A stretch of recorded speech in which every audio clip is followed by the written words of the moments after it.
Numinous Podcast with Carmen Spagnola.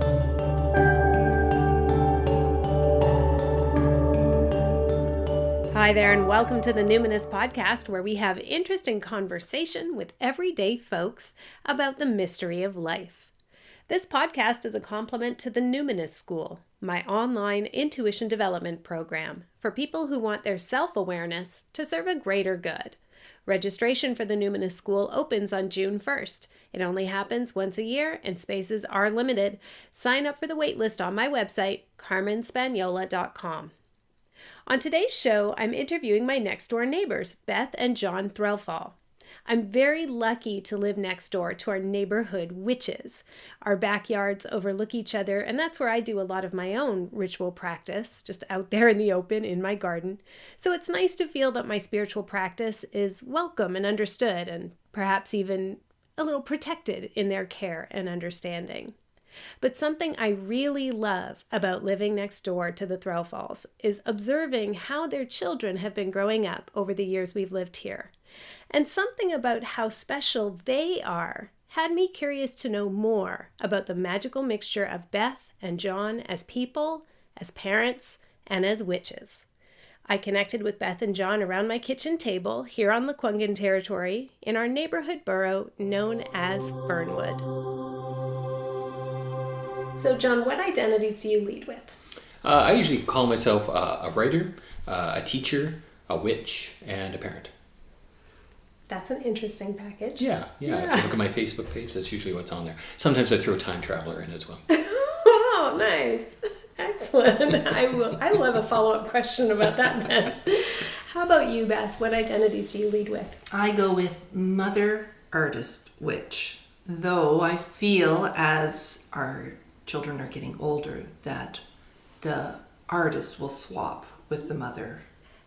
Interesting. So you're kind of in a transitional phase with that right now? Mm-hmm. Awesome. So, Beth, why don't you tell me what kind of witchcraft you practice? And I'm very curious about how you even came to know that witchcraft was a thing that you could do and a witch was an occupation or identity you could have. For me, I've always felt that I was a witch. I've always been interested in witches.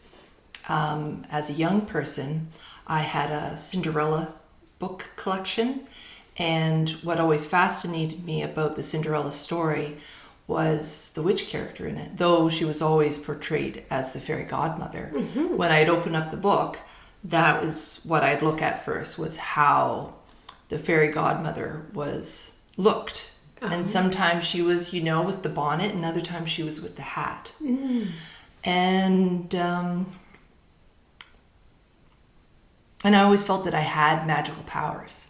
So it was only until probably about 5 years ago I was able to scientifically figure out that, that's what it was. Because as a child, I thought I could slow down time. Mm. And then as I got older, I thought I had lost that power and wondered always, well, what did I do to lose this magic power? And then I had one of my dizzy spells of lightheadedness, and I was looking around realizing that everything was slowing down, and realized that when I was younger I was always having dizzy spells and I wasn't actually slowing down time. What do you attribute the dizzy spells to? Was it a mild seizure? No, just being lightheaded. Scientifically, just because I have very low blood pressure. Okay. Mm-hmm. Okay. Mm-hmm. So as a child, did you suspect you had other magical powers as well? Well, I always thought, again, that I had been blessed as a young child, because I remember being in my bed at my auntie's house, and all of a sudden the room filling with light, and somebody coming over my bed and saying, "I bless you." Wow.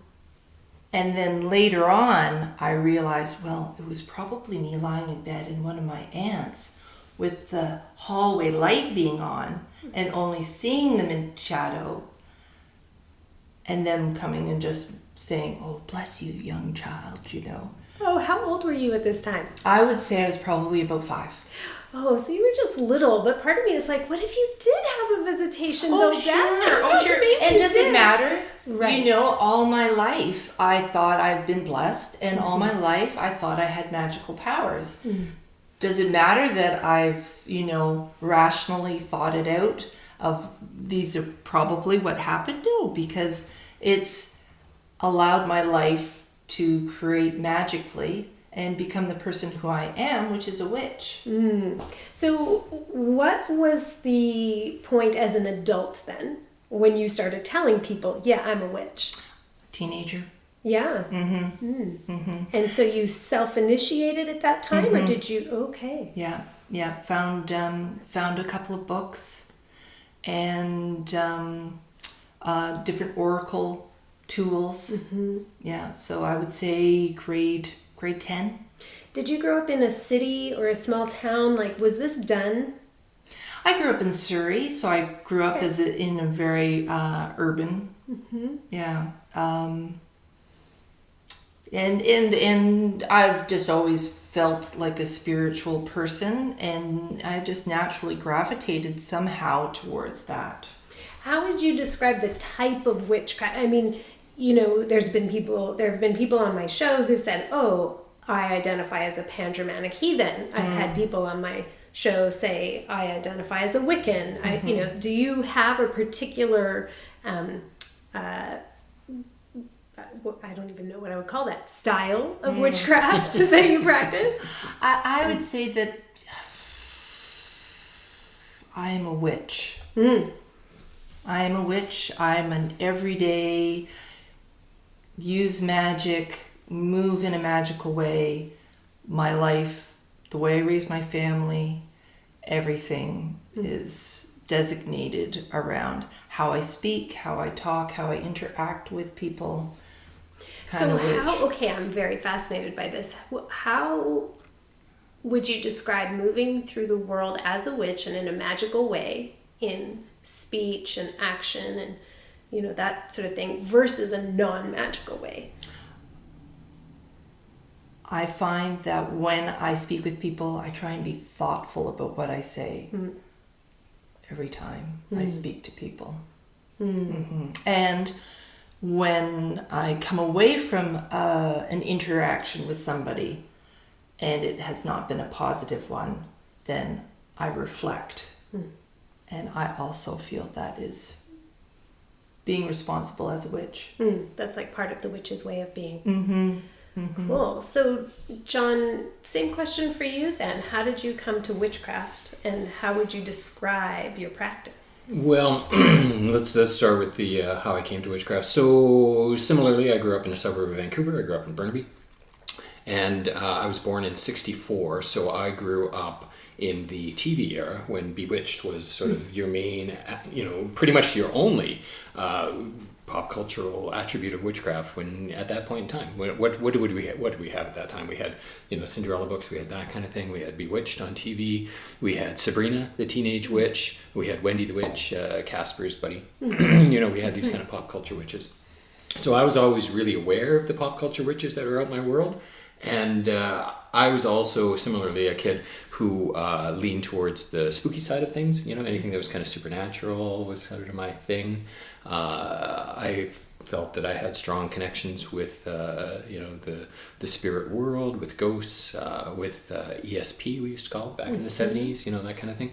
I was drawn towards that kind of thing. I was the kid that would know who was on the phone before it rang. And then weird things would happen when I'd walk into a room. The light bulbs would flicker or things like that. Or I would sense that a room or a house might have a spirit in it, that kind of thing that was downplayed enormously by my family. And then years later we found out, oh yeah, you know what, that was actually true. Somebody really did die in this house. How did you know that? And it was just that kind of thing. So I was that kind of kid. And then when I was, I was probably 12 or 13, the usual age where you kind of come into the realization that you might be a little bit different from other people. I was at our local public library looking around, and the only sort of small O occult books they had was a Time Life series on magic and the supernatural. And it was like one of those, 10-volume series on, this one it's the Mayans, and this one it's about, the witch burnings in Europe. So I was looking through that and reading bits and pieces of that, and I clearly remember thinking, it's too bad that witches don't exist, because I'd be a really great witch. And I have that memory of that thought in my head. And How then old were you at that time? I was probably at 12 or 13. 12 there? Yeah, and you yeah. thought, I could be a pretty good witch. Sure, I love that kind of sense of self. Like, and you for already me, had it that time. there was no differentiation between the idea of a male and a female witch. Like that wasn't in my spectrum at all. Probably because of Bewitched, which was, from now what I know, was surprisingly an accurate thing. It was a family tradition of witches in that show that were both male and female, right? And I probably just absorbed that. And then as a teenager, once I was in high school, Burnaby is a very suburban place. There was not a lot of occult activity going on, certainly not in 1979, 1980. So there's me and one other person in high school who was slightly interested in stuff. And she had a deck of tarot cards, and, that was sort of my entree into the world of actual practice. It's like, oh, tarot, what's all that about? And then after high school, by that point, it's the early 80s, and the New Age movement is starting at that point. So I continued my interest. And let me just say that at that point, it's very different than now, because it was pre-internet. It was mainstream bookstores carrying occult books on their shelves. Like at that time, not a chance. Vancouver, Burnaby, Surrey, that area had maybe 2 or 3 bookstores that would carry those kind of books. And as a teenager, I didn't have access to those. So it wasn't like I could find people or a path or information out at all. But what I could find was New Agey stuff, right? So I became more interested in that, and I became interested in the idea of tarot, and I started reading tarot and, reading more books about, ESP and this kind of thing. And then I fell into a group of channelers. They knew that I was interested in this kind of stuff, and they wanted to try doing some Ouija board stuff. So we got out the Ouija board, and we were doing a little Ouija board action, and then we started doing some channeling and things. And I was sort of the go-to guy to talk to about that kind of stuff, because I'd done all the reading and everything. And then the actual link with actual practicing witchcraft came, not coincidentally, I started working in theater. And I was working on a production of The Wizard of Oz. Oh. And some people backstage were laughing with one of the women who was playing the Wicked Witch of the West, throwing water at each other and saying, you're going to melt. And somebody backstage said, you know what, that's not really very politically correct, because I'm actually a practicing witch, and I find that a little bit offensive. And I heard that, and I was like, you're an actual practicing witch? Cool! So I went over and I talked to her, and that was my actual path into practicing as a witch, because at that point, I had no idea. I didn't have any books, At this point, the pagan publishing boom had not really started. The first mainstream books on witchcraft as we know it in the 80s didn't come out till about 1982. Starhawk and Margot Adler. Robin Skelton here in Victoria, they started publishing around 1982, 1983. So it's not like I had access to those books. But by meeting this woman, she gave me access not only to a small community of actual practicing witches, but also introduced me to my first pagan bookstore. Way out in Surrey, strangely enough. So I went out there and I found out, books that had, spells and practicing and, newspapers that could connect you with other pagans. And it was a real wide awakening for me. So I got, through her, I got initiated into the Gardnerian traditions. So that was my start, was in a Gardnerian tradition. And what does that mean? So Gardnerian is a traditional British form of witchcraft. It was started by Gerald Gardner in the 1930s, 1940s. I'm not going to give you a brief history of witchcraft, but Gerald Gardner was instrumental in modern witchcraft developing in the form it did. He published The Meaning of Witchcraft Today, and then what's his other book? The Truth About Witchcraft Today. He published those when the last laws against witchcraft were repealed in England in 1952, I want to say. I'm not sure if that's 100% correct. And he has an intense look about it. Totally. Oh, yeah. Yeah. Anyways, he had a long history of folklore tradition and magical practice, and he wrote these books. And the people that I met, they were practicing this Gardnerian tradition, as it was called. And it's a very Anglican form of witchcraft. You stand in a proper place and you put your arms in a proper fashion. You say the same words and you move in the same direction. And quite a few rules and how to do it. You learn by rote and that kind of thing.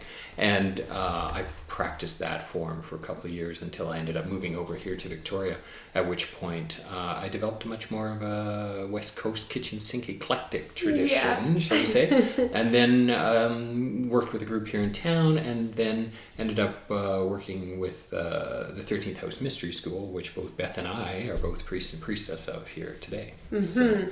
It sounds like the Gardnerian tradition is one of those, like Wicca, that came out of kind of a golden dawn, that sort of generation. So. And so it does have a much more structured approach than, say, like a neo-pagan or that sort of thing. So neo-pagan eclectic was the phrase we used to use all the time. Nobody really uses it anymore. Right. Yeah, people lead with different identities now, John. There's a whole thing now. Oh yeah. We have to figure this out now. And I mean Wiccan, sure, I mean Wiccan traditions, I learned to practice Wiccan traditions, but I just use the phrase witch. Right. Yeah. So how did you two witches come into contact? How'd you meet up? Was there because there wasn't witch meetup at that time, so how did you find another practicing witch who knew they were a witch since they were a kid? I mean, it's a very special kind of connection, right? It's kismet. How did this happen? It was fantastic. Well, I was so excited. Yeah, well, it was so let me just preface it by saying I left Vancouver and I moved to Victoria. One of the reasons I moved to Victoria is because I knew Victoria was a witch town. Victoria had a reputation as a witch town that goes back to the late 50s, early 60s. It goes back earlier than that, but my awareness of it was soon came to be around that. I mentioned Robin Skelton before. He was a professor at the University of Victoria. He co-founded the creative writing department, and he was a practicing witch. So he was in the media a lot. And Victoria at that time also had Canada's National Pagan magazine was being produced out of Victoria. And when I went to the bookstore with the woman who initiated me, that was one of the magazines I picked up. And I was like, oh, look, this is produced out of Victoria. And I came very quickly to realize that Victoria had an out pagan community, just like some cities have an out queer community. And at the time, I decided, okay, I want to move somewhere else. So I decided to move to a community where I could be out as a witch in the community and meet other people, right? So that was absolutely one of my reasons to move to Victoria. I said before I was working in theater. I also moved to Victoria to get away from working in theater because I developed a really great drinking problem. And I decided to go back to university. So I thought I would go to the University of Victoria. Which had this tradition of, Robin Skelton teaching there. They also had a very active pagan community on campus, and the magazine was coming out of Victoria. So I moved over here, and the year I moved over here, I was looking for a summer job, and of course, as fate would have it, the summer job I found was in theater. But it wasn't in theater in Victoria, it was in theater in a little town called Barkerville, which is up in the center of British Columbia. Yeah. So 1860s gold rush town, National Heritage Site. So nobody could actually live in Barkerville. You lived in Wells, which is the little town right outside of Barkerville. So I got the job being the stage manager for the Theatre Royal in Barkerville. And the people, they hired me and everything, and it's like, okay, great, going to move up to Wells and take this job. And I guess in the chit-chat part where I was getting the job and they were asking me about myself and who I am and what I do and everything, and I had said, oh yeah, I'm also a witch. And they thought, as most people who aren't witches think that's really cool. Yeah. So before I even arrived in Wells, word had gotten out that the new stage manager was a witch, and a witch was coming to town.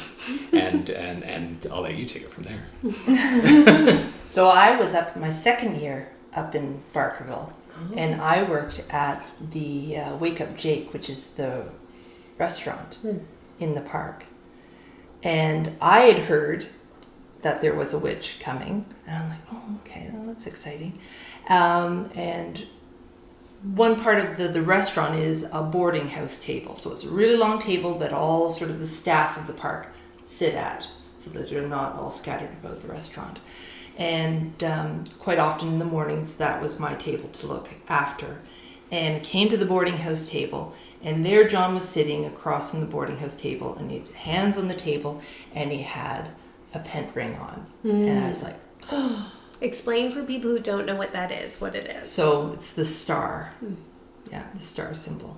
And he had that as an emblem on his ring. And I was just like, oh, great. It's the secret sign. Yeah, exactly. Yeah. There it is. So, and then we just grew a friendship. Yeah. So that was 93. And we just, so we grew a friendship from there. I was just coming out of a marriage. My first marriage was just dissolving at that point. And then Beth and I just became friends. And for the next 5 years, we stayed friends. And you were traveling. You had got a nanny job. Moving about, and, yeah. Yeah, you went down to Australia for a year. And then you were a nanny in Florida and Switzerland. So we stayed in touch over the years. And our group of friends were all sort of Wellesley, Barkerville people. So we had a close connection. But we didn't actually start seeing each other until, 5 years later, 1998. So... And so, what was that kind of romance like? Like, you were just like, hey, I think you're pretty cool and I really prefer spending time with you. We should get married and have kids? Or, how did that go? Yeah, well, it was...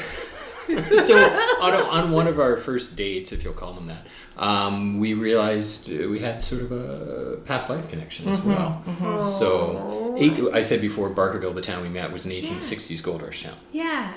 And then we were sitting outside. I'm not sure what movie we were going to, but we were off to Cinecenter to see a movie. Yeah. And so we were just having a good chat about family history and, that getting to know you kind of stuff.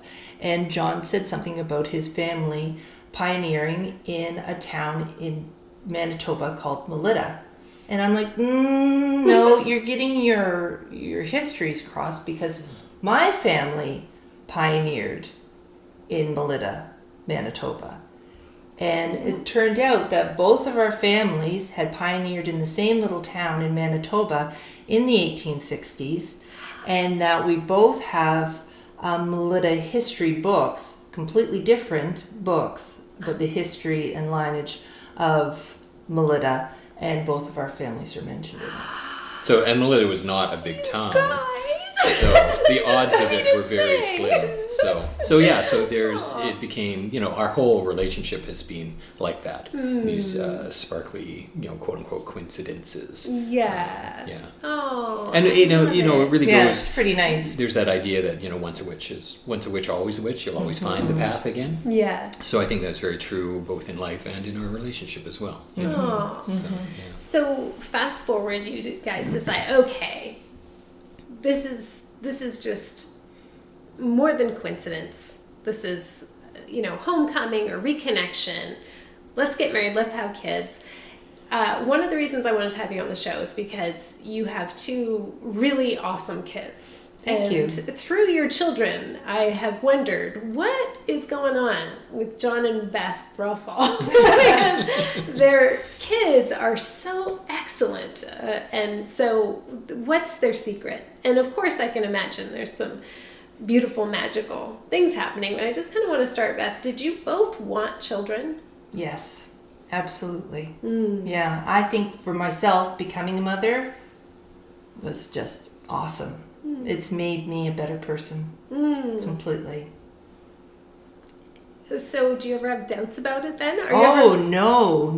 Like, not about being a mother, but Yeah. how you're doing? I mean, you have great kids, so maybe you don't have that. But do you ever No, I question, like, am I doing the right thing? one of the best gifts that I got when our first baby came into our lives was the realization of how powerful forgiveness was. So as soon as I, being a mother and working out the parenting thing and realizing the different mistakes I was making as it going along, I quickly realized that my child was forgiving me like instantly for everything that I thought was a mistake. And I let go right at that point of saying, my child can forgive me that quickly. Why can't I forgive myself that quickly? And that was an amazing gift of parenting, that we're all trying to be awesome parents. And of course we're all people, we're going to do crazy things. But it's important that we just forgive each other and keep moving forward.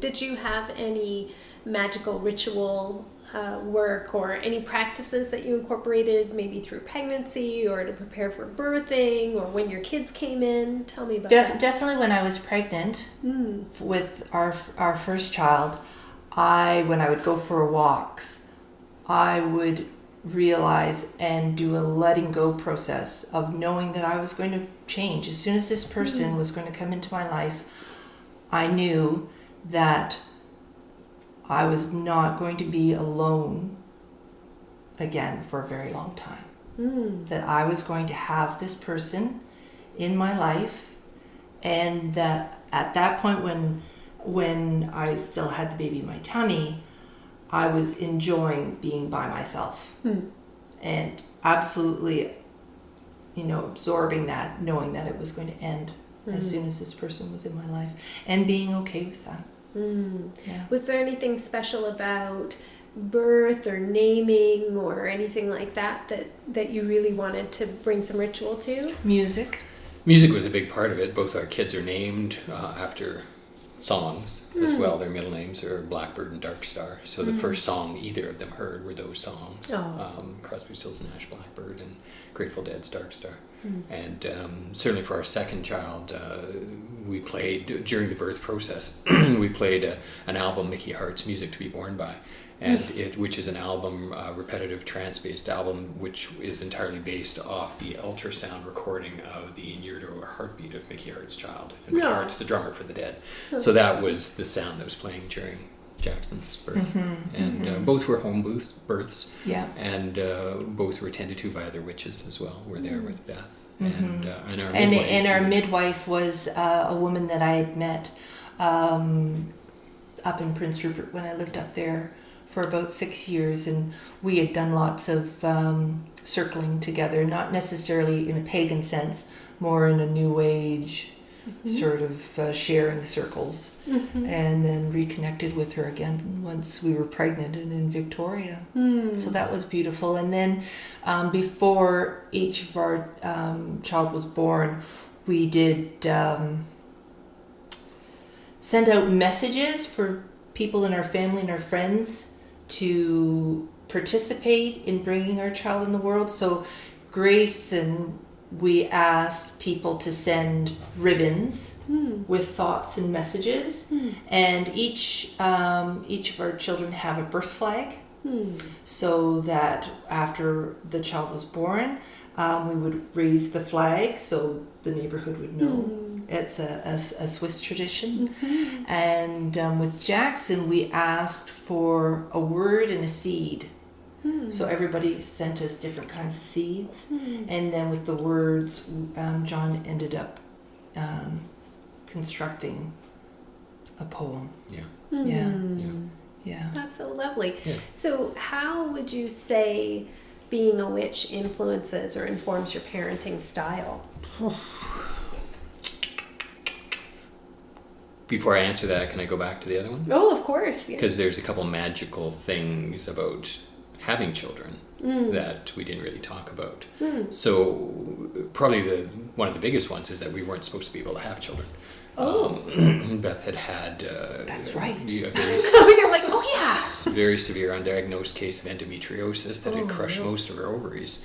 She had less than a quarter of one ovary left, and after that whole thing came down, the doctor said, "Well, it's not very likely that you're going to have children." So then we had 2 perfectly healthy home births, let alone not being able to have children. So we always thought that was pretty magical in itself. And then the other thing, the question about did you want to have children? I had lost a child with a previous partner in 1998, and in order to get over that, I had gone on a very ritual and magical based journey, solo journey from across Canada, literally from Victoria, BC to St. John's, Newfoundland, and back on my motorcycle. Did this whole motorcycle ride to work this process out. And then when we had our second child, Jackson, he ended up being born on the exact same day that I had lost my first child. Who was also a son, whose name was Zach. So Zach was gone, and Jack came in. And none of that was conscious. Like, I didn't Yeah. know at the time that it was the same day. It wasn't actually until a couple of years later that a friend of ours said, "Do you realize that he was born on the same day that you lost Zach?" And I'm like, I had no idea. So that to me was a very magical indication that we were supposed to have children, that, you know, there was the spirit that wanted to come into the world and wanted to come and be part of our lives.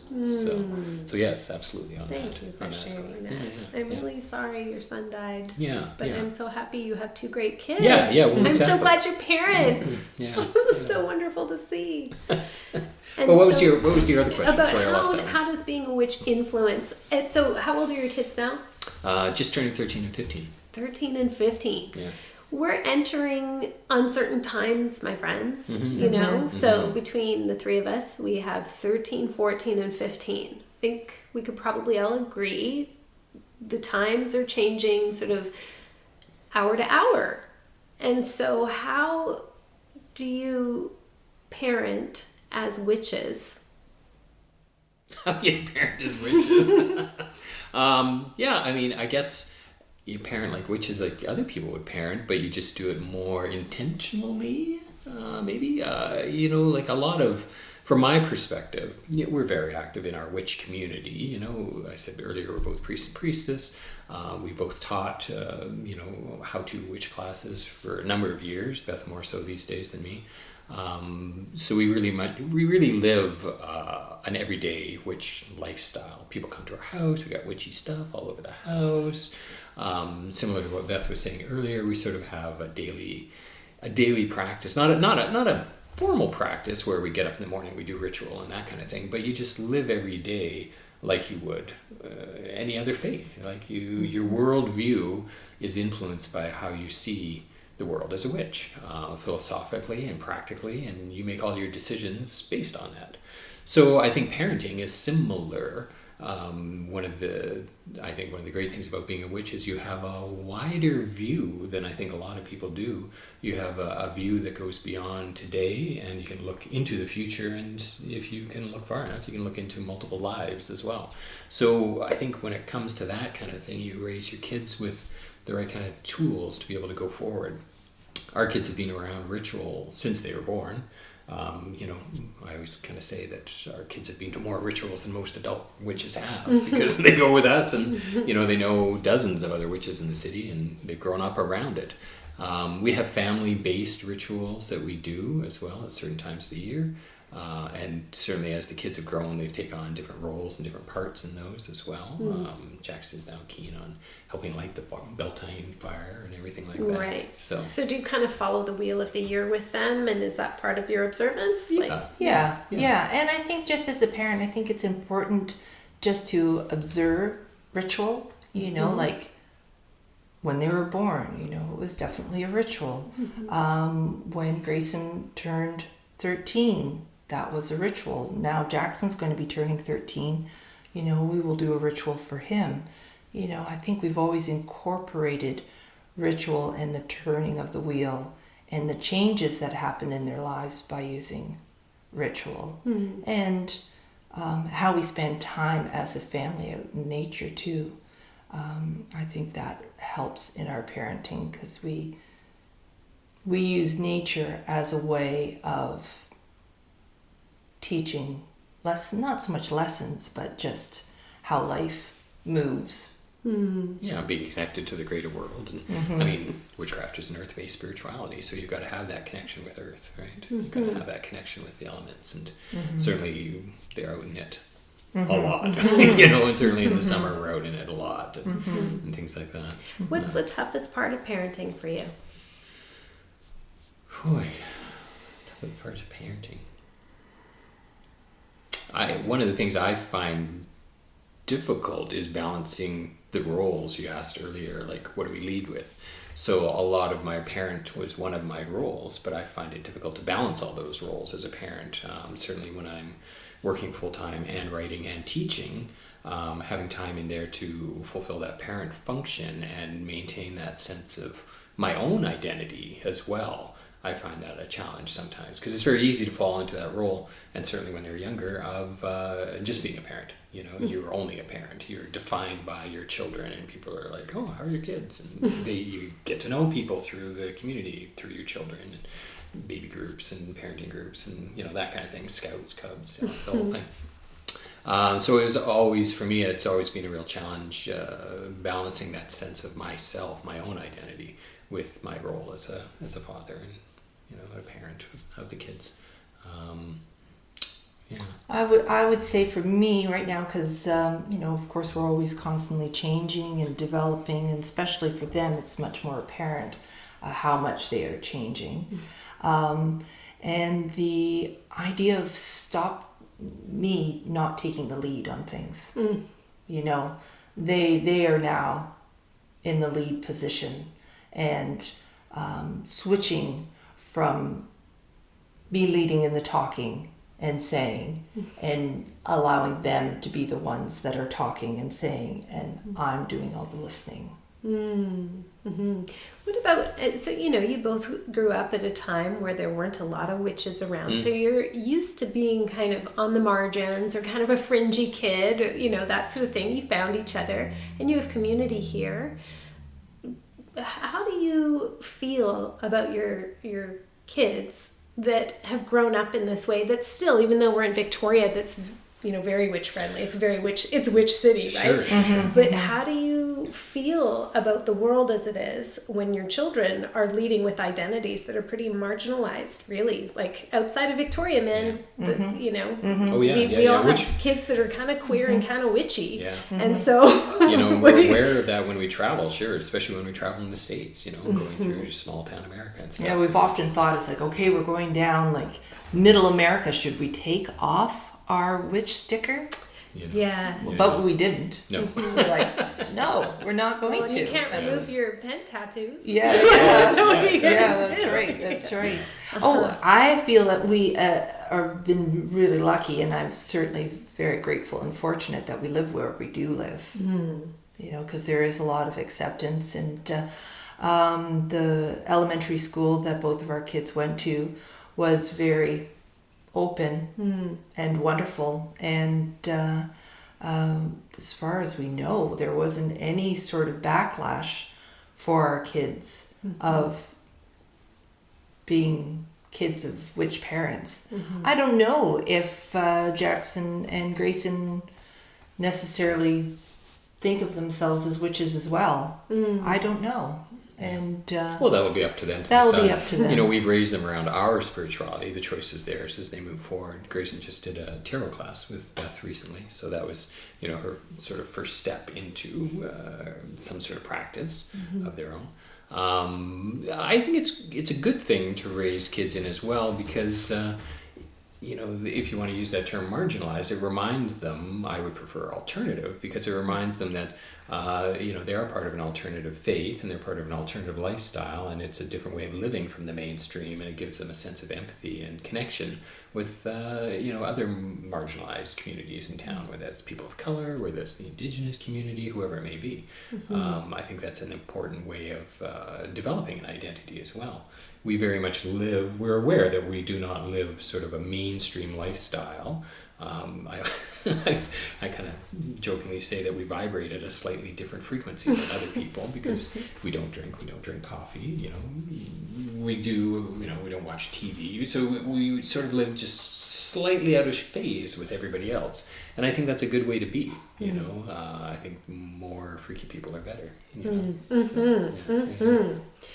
So is there any particular aspect of witchcraft that you really lean on when you personally are looking for support? Like, do you have some favorite rituals? What are your go-tos, Beth, when you're like, what's my favorite thing to do ritual-wise? Ritual-wise? I guess I like pulling cards. Yeah. Tarot, oracle, all of it? Everything. Depending on what's going on. If I need a word, like if I'm finding that my brain is on a track that is not serving anybody, then I usually just need a word to focus on. Something that I could use as a mantra, that I can anchor onto that and turn things around. So I would say that would be my go-to thing. I like affirmations. Just the idea of, changing the words that you say and the thoughts that you think can change everything and put you back on your path. That is my main go-to. Is what am I thinking at this moment? How am I using my words? And going from there. How about you, John? I would say community and history are the two things I look to. Community because, like I said before, I get really busy, and quite often I'm just doing stuff on my own, at work, teaching at the university, doing things around the house with the family and that kind of thing, and I don't have the day-to-day, week-to-week connection with the active witch community that I used to, and that Beth certainly still does. You've got a couple of working groups that you work with on a fairly regular basis. So when things are tough for me, it's nice to reconnect with community and have that support, literally that support. So that's great. I always look to that. And I look to history as well because that's my academic background. I was trained as a historian. Pop culture is one of my study areas that I look to, and I mentioned before the idea of bewitched and things like this. But I do look to the history of witchcraft. I'm always thinking about that, and certainly locally, but also on the wider global scale. And I take great strength in being part of this ancient tradition that has gone through such ups and downs and has came very close to being eradicated completely and has come back, and I think there's a very strong reason why it's come back at the time in history that it has, and I take great strength from that. When I see a full moon outside, I always think, it gives me a sense of strength, because I always think, I'm looking up at the full moon now. How many other witches around the world are also looking up at the same moon and having that connection? And I always feel that sense of connection with the other witches around the world just by looking at the moon. It's like this little bounce back satellite signal, we're all connecting with the same thing. That's so beautiful. Yeah. I feel much better than your kitchen window overlooks our garden, which is where I do a lot of my moon stuff. So I'm happy then. I always kind of feel like, I'm like really on display here. But that's very nice to think then that you're out there sending good thoughts if you see me in the garden. Because when you think about it, sure, here we are in the 21st century. We've got the internet, we've got podcasts, we've got all sorts of ways of connecting with people. It's very far from where I came in my own life of not knowing how to connect with people, and yet the ancient traditions was the way to connect with people. It's like the moon is full, let's connect, right? So I really take strength in that. So, John, how do you personally then cope with some of the stronger, more difficult emotions that, people feel? Certainly there's, you've mentioned times in your life when I imagine you felt profound grief. And maybe when you look around at the world or when you think about history, just fury and rage. So how do you personally cope with those kinds of emotions like grief and rage? First time I ever read the Crucible, Arthur Miller's play, I remember getting so angry reading this play, and I just felt so betrayed and angry that our people were treated this way. I threw the book across the room and it smashed into the wall. Grief, I've always had a good relationship with grief. I've been in a position in my family that most of my family have, my extended family have died as I've been growing up. Grandparents, aunts, uncles. Cancer has run through my family very strongly. So there always seemed like there was somebody dying in my family. So as a child, I seemed to have grown up with a good sense of understanding of the role of death in life, and that it was part of a natural cycle, and that people do leave your life, but they don't necessarily leave your memory. As long as you remember them, they are still a part of you, and I hold very strongly to that. And certainly as a witch, we have a good understanding of death and the grieving process, and the idea of using ritual as a way of coming to terms with that. And you talk about the Wheel of a Year, Samhain being the time of death and moving into that phase of life.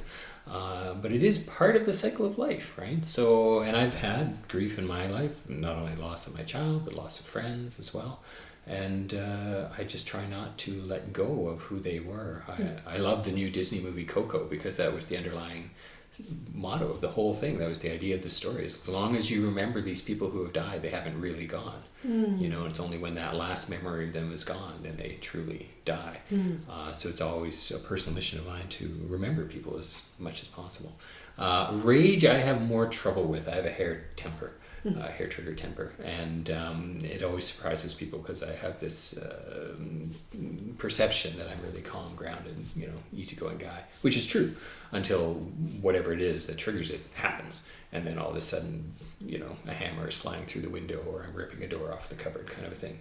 And it is a very volcanic temper at times, and it is I'm a Leo, and it does seem to be sort of part of a trait of mine, and it's also something I was exposed to growing up. My dad had a temper as well, and I've never really come to terms with that. So it's an ongoing process for me of how to deal with that sense of anger, and it's my one challenge that I still struggle with all the time.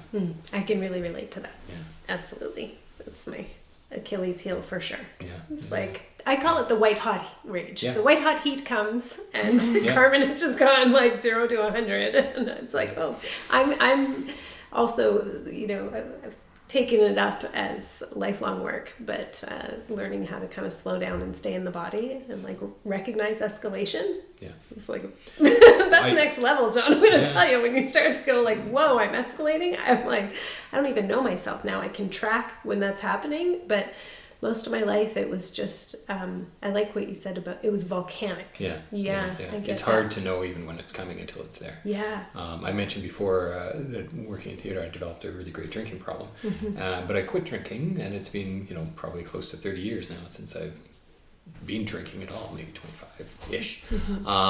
But that was part of it too, because certainly that alcohol intake really adds fuel to the fire. So that's one of the things that I specifically choose not to do, because I know the impact it can have. So, Thank you. How about you, Beth? How do you cope with grief and rage? I can't really say with the grief end of things. I guess I've had personal grief when I've seen parts of my personality have been hurt, or that kind of grieving. In the way of grieving for anybody, I haven't really had the experience of anyone close to me ever dying. I would say with the rage and the grief that I just ritualize everything. Whether it's writing something down and putting it to fire, or sitting in a bath, or ritual would be everything of how I would deal with emotion. When you are coming up with ritual, you're also an artist, like I'm just curious, do you have any kind of pathways that really inspire you, or some people, they want to take a book and go, this is how you do a ritual for anger. It's been a lot of years, but you're also a creative person. So when you're developing ritual, like what's your kind of framework or rule of thumb? How do you develop that? I would say that I always have a certain kind of structure that I go by when I'm doing a ritual. There's always a grounding that I like to do. There's always the calling of the ancestors in, and calling of the directions. And then whatever leads from there is just what I go with. We definitely come through a tradition through 13th house where it's self-realization through acts of creativity. Yeah. So that's... Can you tell me more? Self-realization through acts of creativity. Would you say ritual is an act of creativity? So we don't have a structured way of how, like as in a Gardnerian way. We're more freeform. Right. So it's like coming from the heart. And I'll give you a concrete example. So in the Gardnerian tradition, if you're calling in the directions, you always use the same language, right? Hail to the guardians, to the watchtowers to the east. We summon stir and call you up, right? Whereas in 13th house, it's much more, loosey-goosey. Avant-garde. It's like, we were, summoning the direction of air and the spirits of the east, and look into the east and tell us what you see, and then everybody's throwing in words. I see flying kites, or somebody's whistling or making windy sound. So it's much more. It is much more artistic. One of the great things about 13th house as as a collective, as a tradition, is that pretty much everybody involved in it has some sort of creative expression. Artists, writers, dancers, musicians, everything. So collectively as a group, it's really a beautiful group, and our rituals tend to be quite lovely as a result. I can attest to that. When you invited me to the Beltane celebration in the backyard last year, the year before, and you called in the directions, I was like, this is funky. Great. I like this. Yeah, it was very creative. Yeah. But I mean, ritual and creative practice is sort of how we live our lives. You talk about like, how do you live your life as a witch every day? I'd say ritual and creative practice is a big part of it. Like, you know, we were early attendees at Burning Man. We went a few times in 1999 to 2001, and we realized there the importance and the impact that creativity and ritual can have on people. So our takeaway from that was to come home and put that into action in our lives and in our communities in a very literal, daily manner. And we've done that over the years since. You know, we've impacted not people walk around our house and our yard and they're like, wow, your place is so creative. Look at all this stuff. It's all this art and everything. Yes. But then also in the greater community as well, how do we use our art to impact the community and to grow a sense of community and put ourselves out there as community witches, you know, and that's a big thing for what we are. We're the neighborhood witches. People know that about us, and they'll come and talk to us, and or get calls or emails and stuff, and Doing spiral dance. dances, you know, being the driveway for Samhain, you know, people coming to your oracle nets, and there's lots of things we do, and it's just it's a beautiful way of working, you know. It is, and it's a beautiful thing to witness. So I want to thank you for your work in the community, and thank you so much for sharing more personally about your practice. And I love ritual. I can talk about it all day long. Yeah, ritual is great. Yeah, it's the best, right? So thank you very much for being my guest on the podcast. Really appreciate that. Thanks, Carmen. It was fun. Self-realization through acts of creativity. What an excellent theme to live by. I love it. And how nice to have a chance to record a conversation and get to know our neighbors a little bit better. Throughout this episode, John and Beth mentioned the 13th House Mystery School. That's one of Victoria's oldest and largest covens, and they also run a number of public workshops and courses about magic and witchcraft and shamanic practice and the world of fairies. I mean, you name it, they cover it. And you don't have to be a local to follow them on Facebook, where they post lots and lots of informative articles about magical topics. Find them by searching Facebook for 13th House Mystery School, and that's 13, the number, TH. Who do I want to shout out to this week? I want to keep it local. Thank you, Fernwoodians, for listening to my podcast, and shout out to Numinous Podcast superfan, Catherine, down at Fernwood Energy, our friendly neighborhood resource group. Hey, Victoria, do you know about Fernwood Energy's Good Food Box? It's a non-profit fruit and vegetable box program. So anyone across Greater Victoria can access these affordable, really fresh, really beautiful, healthy produce boxes. Good Food Boxes are available for pickup at 13 locations from Souk to Saanich, and they even deliver on Wednesdays, and it's like super cheap. The Good Food Box purchases bulk from local farmers and suppliers, kind of like a bulk buying club. And it's packed and delivered by a really, truly wonderful team of volunteers down at the Fernwood Community Center. They prioritize locally grown, unsprayed produce with a focus on seasonal fruits and vegetables. We love them. Plus, Fernwood Energy fundraises to furnish free Good Food Boxes to over 150 families in Greater Victoria for an entire year. Fresh fruits and vegetables for an entire year for 150 families. This is great local grassroots food security work, my friends. It's simple and it's cheap too. Boxes range in price from $10 to $20. $20 for the large organic box. It's an outstanding deal, I'm telling you. And you aren't locked in over the long term. You can just order one if you just want to try it out. Check it out at thegoodfoodbox.ca. Thegoodfoodbox.ca. Okay, last thing, it's getting on time to decide. Are you going to come on quest with me this year? Me and Ruben? You totally should. We'll spend 12 days together in the mountains. We'll be doing ceremony, ritual. Yeah, there's a little bit of fasting, but there's a lot of re-villaging, a lot of connection, and a lot of magic out there. If you hear the call and you want to join us on the mountain, you can learn all about Quest and place your deposit on my website, carmenspagnola.com. CarmenSpagnola. Until next time, take care.